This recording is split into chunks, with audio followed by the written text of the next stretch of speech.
زیادہ باتیں نہ کر زیادہ باتیں۔ مجھے ذرا دیکھ تو لینے دے تیرا پنڈا۔ اس پنڈے میں اتنا دل ہے کہ چودھری کی بیٹی کے خواب دیکھ سکے۔ اوئے تجھے ذرا خوف نہ آیا؟ آخری فقرہ کہتے کہتے چودھری کو اتنا طیش آیا کہ وہ اپنا قابو کھو بیٹھا اور اس نے علی کے بال کھینچتے ہوئے اس کے چہرے پر ایک تھپڑ رسید کر دیا۔ ہنٹر ابھی تک چودھری کے ہاتھ ہی میں تھا اور شاید اب جلد ہی اس کے استعمال کی باری بھی آنے والی تھی، کیونکہ اب چودھری کھڑا ہو رہا تھا۔ علی درد سے نیچے پڑا ہوا تھا۔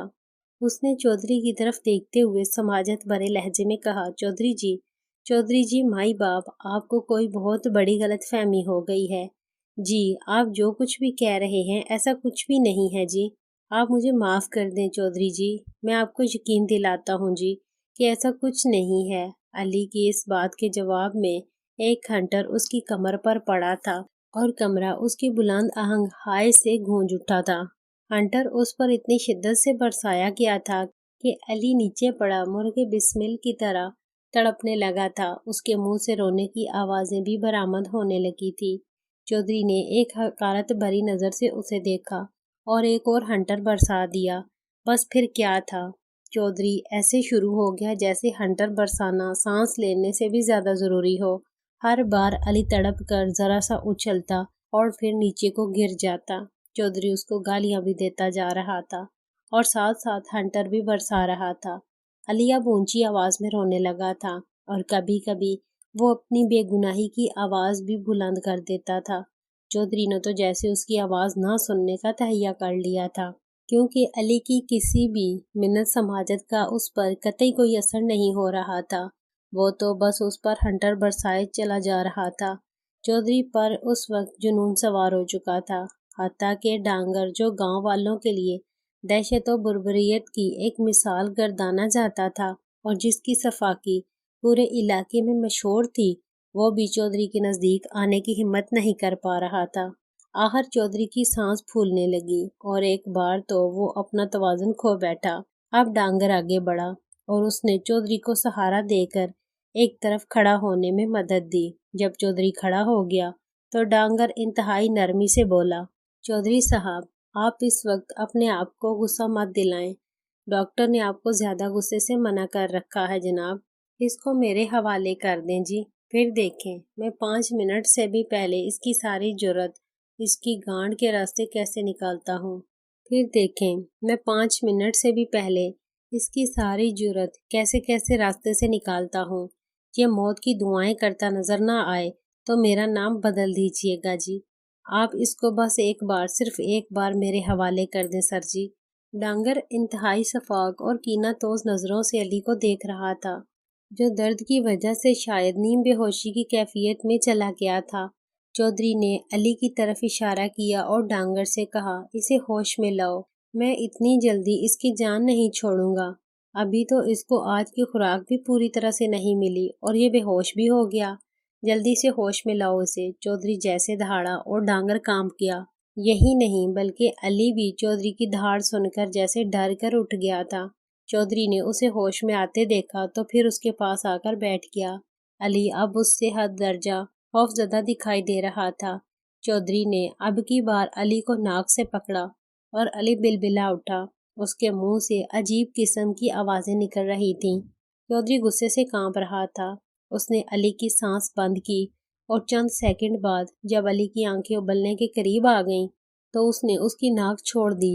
یہ عمل اس نے 3 بار دہرایا اور اس کے بعد نیم مردہ علی کے بال مٹھی میں جکڑتے ہوئے اس نے کہا، یاد رکھنا علی، تم نے زندگی کی سب سے بڑی غلطی کر ڈالی ہے اور اس کی ایسی سزا بھگتو گے کہ زندگی تم کو بوجھ لگنے لگے گی اور تم موت کو مہربان سمجھنے لگو گے۔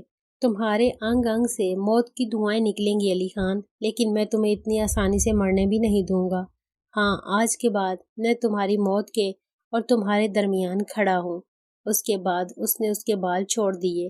علی دھڑام سے نیچے گرا، اس کی آنکھیں آنسوؤں سے تر تھیں۔ وہ چودھری کے قدموں میں گر پڑا اور اپنا چہرہ اس کے پیروں میں رکھتے ہوئے بولا، مجھے معاف کر دیں چودھری جی، میں نے ایسا کچھ نہیں کیا، خدا را مجھے معاف کر دیں۔ اس سے آگے وہ کچھ کہہ ہی نہ سکا کیونکہ چودھری کے ملازم نے اس کو ٹھڈوں پر رکھ لیا تھا۔ وہ درد سے چلانے لگا۔ چودھری کھڑا دیکھ رہا تھا۔ ڈانگر کی ہر چوٹ کے رد عمل کے طور پر علی اچھلتا اور زمین پر گر جاتا۔ چودھری کے چہرے پر ابھی تک صفاقی تیر رہی تھی۔ اسے علی کی حالت پر ذرا بھی رحم نہیں آ رہا تھا۔ آخر چودھری نے ڈانگر کو اشارہ کیا اور وہ رک گیا۔ اب چودھری علی کے پاس آیا اور بولا، آج کے لیے اتنا ہی کافی ہے یا کچھ اور خاطر تواضع ہو جائے مسٹر علی صاحب؟ آخر آج آپ میرے ڈیرے پر مہمان جو ہیں۔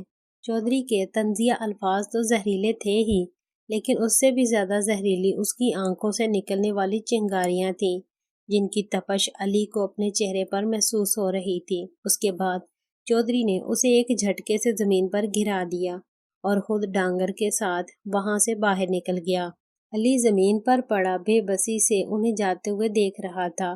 اس کی آنکھوں سے آنسو بہتے چلے جا رہے تھے۔ اس کے انگ انگ سے درد کی ٹیسیں نکل رہی تھیں۔ اس کے جسم سے خون بھی نکلنا شروع ہو گیا تھا۔